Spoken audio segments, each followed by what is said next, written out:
नमस्कार, আমি ডাক্তার সুনিতা বিশ্বাস। আমার আজকের আলোচনার বিষয় অ্যাকিউট মায়োকার্ডিয়াল ইনফার্কশন বা বাংলায় সাধারণভাবে আমরা যাকে অ্যাকিউট হার্ট অ্যাটাক বলি।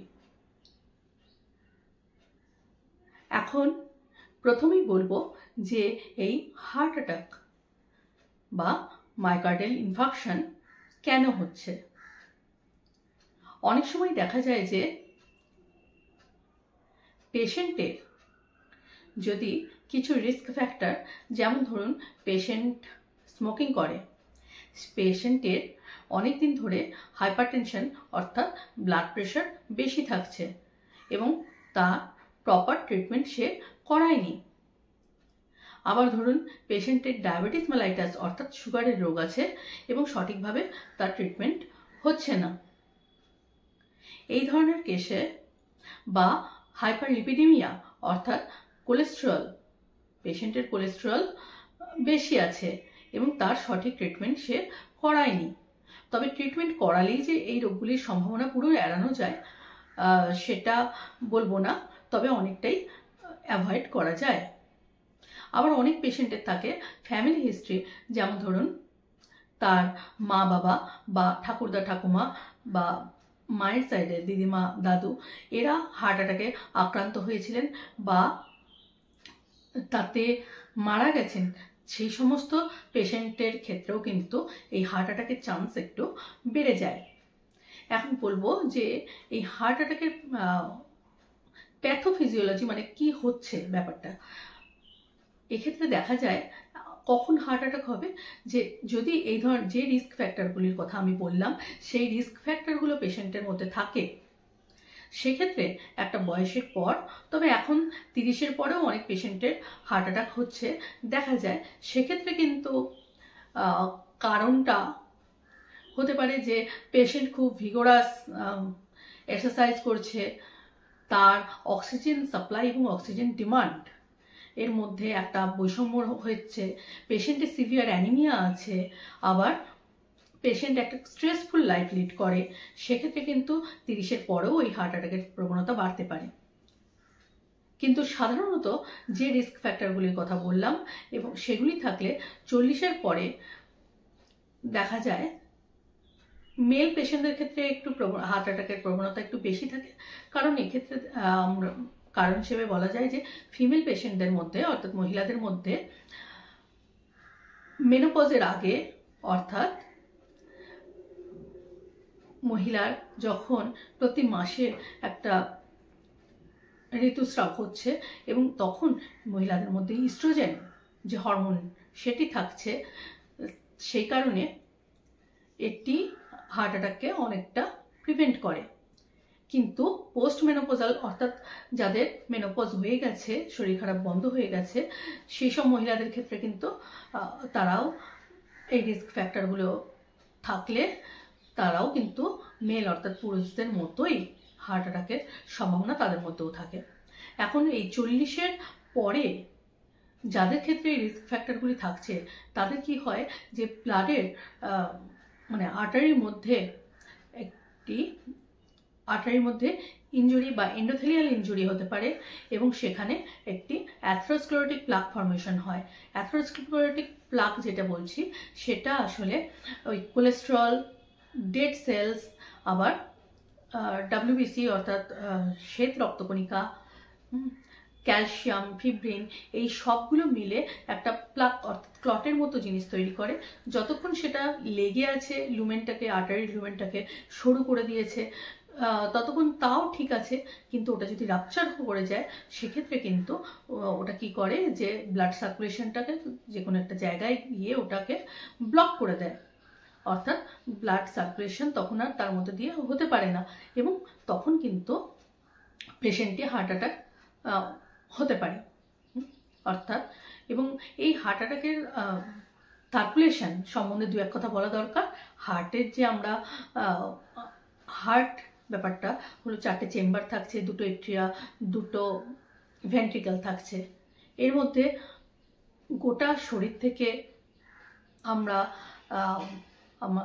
Blood superior vena cava, inferior vena cava দিয়ে হার্টে আসছে, হ্যাঁ, হার্টের রাইট এট্রিয়াতে আসছে, এট্রিয়ামে, এবং বাংলাতে একে অনিন্দ আর নিলয় বলে থাকে, হ্যাঁ। তো রাইট এট্রিয়ামে আসছে, রাইট এট্রিয়াম থেকে ওটা রাইট ভেন্ট্রিকেলে আসছে, এবং রাইট ভেন্ট্রিকাল থেকে পালমোনারি আর্টারি হয়ে ওটা লাংসে যাচ্ছে অক্সিজেনেশনের জন্য, এবং তারপরে সেই পালমোনারি ভেন দিয়ে আবার লেফট এট্রিয়াতে আসছে লাংস থেকে, হ্যাঁ। লেফট এট্রিয়া থেকে লেফট ভেন্ট্রিকেলে যাচ্ছে, এবং সেখান থেকে ওটা দিয়ে গোটা শরীরে রক্ত সরবরাহ হচ্ছে। এখন হার্টের নিজস্ব সাপ্লাই থাকে করোনারি ভেসেলস দিয়ে। আমরা একটা কথা শুনে থাকবো যে করোনারি ভেসেলস কি, মানে হার্টের মাসেলগুলোকে, হার্টটাকে সাপ্লাই দিচ্ছে। আমরা একটা কথা শুনে থাকবো প্রচলিত যে 3বার অবধি হার্ট অ্যাটাক হতে পারে, কারণ কি এই করোনারি আর্টারি 3টে থাকছে, এবং মেন যেটা সেটা কার্ডিয়াক মাসেল বা কার্ডিয়াক টিস্যুকে সাপ্লাই দিচ্ছে। তো ব্লক কিন্তু এই 3টে আর্টারিতে একবার করে হতে পারে, বা অনেক সময় সিভিয়ার ব্লক একাধিক আর্টারিতে একসঙ্গেও হতে পারে, হ্যাঁ। তো এবারে আমি বলবো যে সাইন সিমটমের কথা, কি সাইন সিমটম নিয়ে পেশেন্ট আমাদের কাছে প্রেজেন্ট করে। সাধারণত বুকে ব্যথা থাকে, বুকে ব্যথাটা টিপিক্যাল চেস্টে, মানে মাঝামাঝি হার্টের পজিশনে হতে পারে, হ্যাঁ। আবার অনেক সময় তা বাঁ দিকে যেতে পারে, বা ডান দিকের হাতে যেতে পারে, বা ব্যাকে, পিঠের দিকে যেতে পারে, হ্যাঁ, বা চিন মানে থুতনির কাছে আসতে পারে। এই ধরনের ব্যথা কিন্তু হতে পারে। এর সঙ্গে পেশেন্ট বলতে পারে, বয়স্ক পেশেন্ট, তাদের খুব ঘাম হচ্ছে বা নিঃশ্বাস নিতে কষ্ট হচ্ছে। আবার এমনি পেশেন্টও এই ঘামের কথাটা বলতে পারে, হ্যাঁ, বুকে ব্যথা হচ্ছে, তার সঙ্গে পেশেন্টের খেতে পারছে না, এই ধরনের কমপ্লিকেশন নিয়ে আসতে পারে পেশেন্ট। তো আবার অনেক পেশেন্ট যেমন ধরুন, একটা হয় স্টেবল অ্যানজাইনা, একটা মানে বুকে ব্যথাটা স্টেবল হতে পারে, আনস্টেবল হতে পারে, হ্যাঁ। তো স্টেবল অ্যানজাইনার ক্ষেত্রে পেশেন্টটা হয়তো হিস্ট্রি দিল, রাত্রেবেলা বুকে ব্যথা হচ্ছিল, আমি একটু শুয়েছিলাম, এবং সরবিটেট জাতীয় ওষুধ আমি খাই, এবং আধ ঘন্টা 1 ঘন্টা রেস্ট নেওয়ার পর ব্যথাটা কমে যায়। তো সেক্ষেত্রে আমি ওটাকে স্টেবল অ্যানজাইনা বলবো। এবং আরেকটি ক্ষেত্র হচ্ছে আনস্টেবল অ্যানজাইনা, সেক্ষেত্রে কিন্তু রেস্ট নিলেও পেশেন্টের ব্যথা কমে না।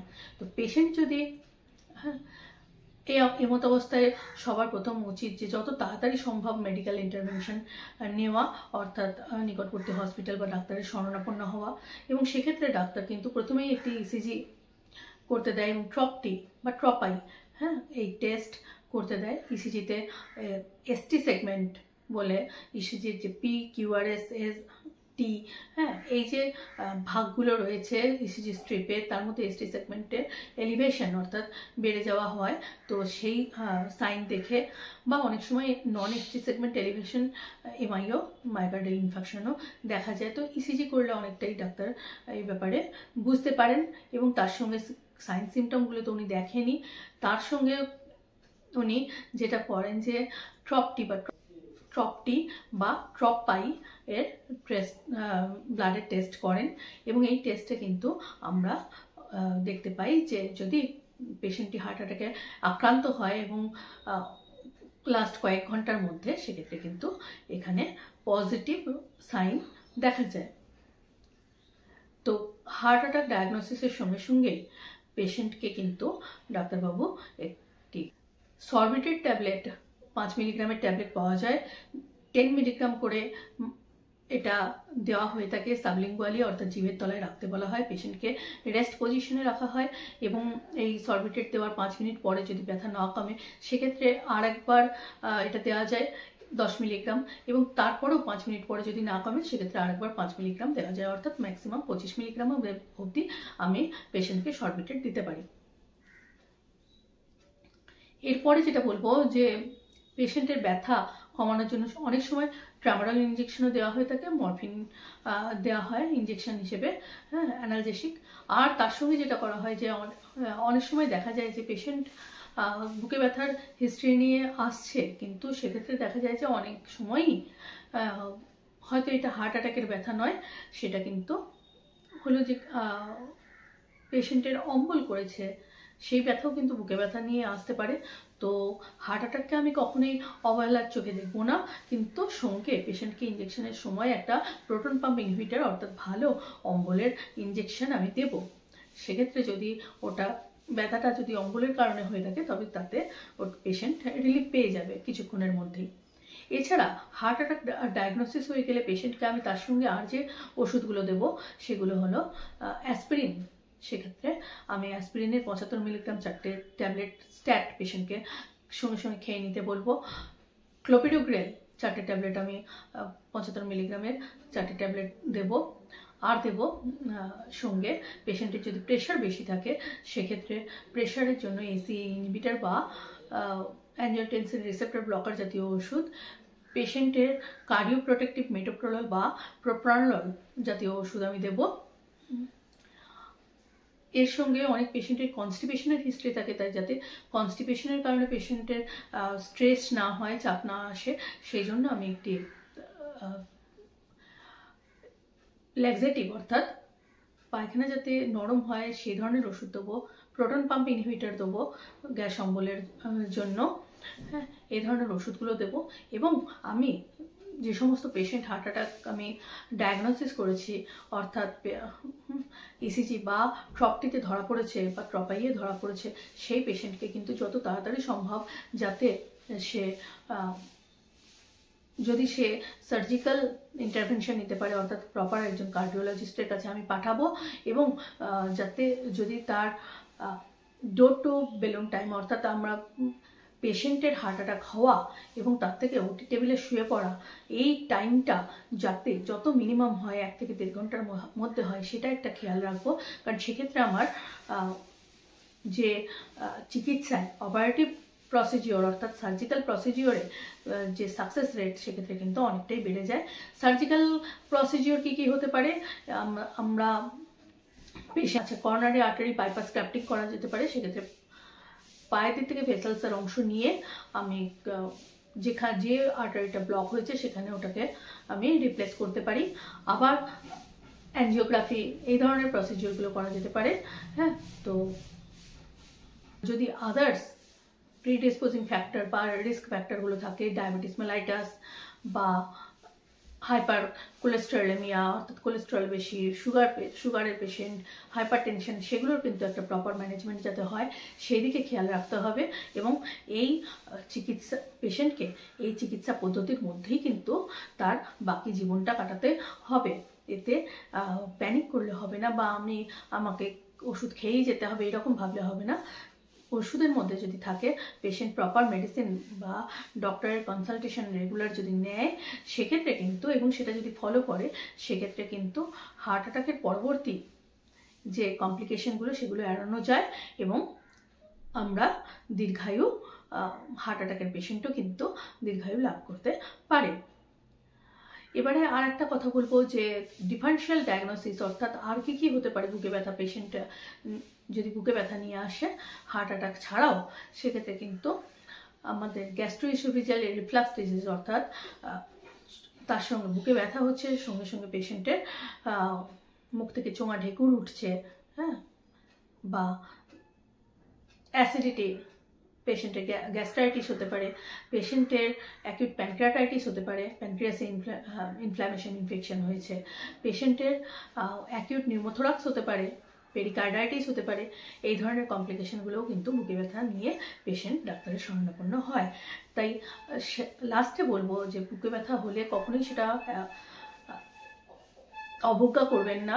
হ্যাঁ, সেটা বুকে ব্যথা পেশেন্টের উচিত যে যত তাড়াতাড়ি সম্ভব একজন ডাক্তারের শরণাপন্ন হওয়া এবং প্রপার ইনভেস্টিগেশন করানো, যাতে যদি হার্ট অ্যাটাক হয়ে থাকে তাহলে তার টাইমলি ইন্টারভেনশন নেওয়া যায়।